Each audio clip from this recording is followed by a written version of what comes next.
kememinim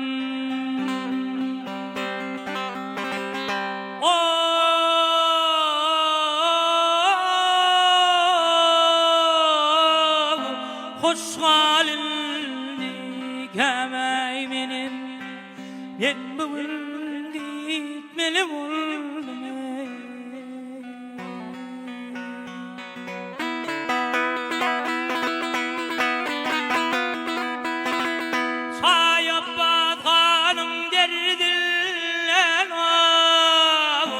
Basalı gitmeli buldum.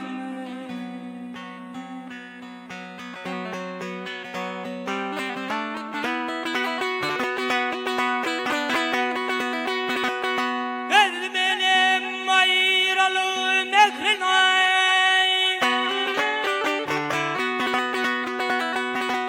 gider men bağda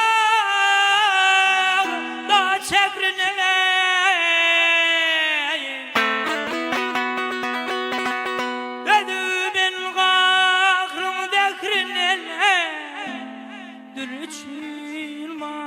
Malum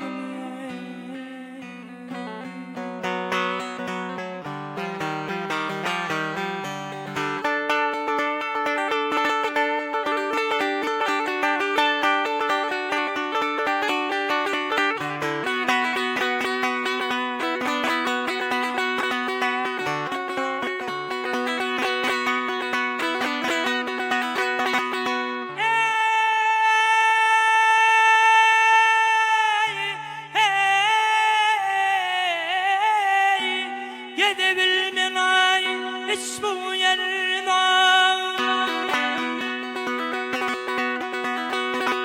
benim saldı yolu derine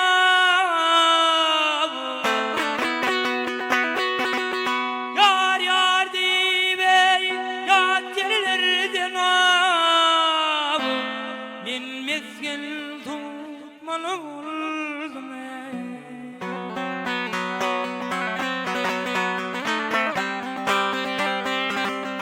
Garip diyer karındaşım, garip diyer karındaşım, köyür golüne içim nasım.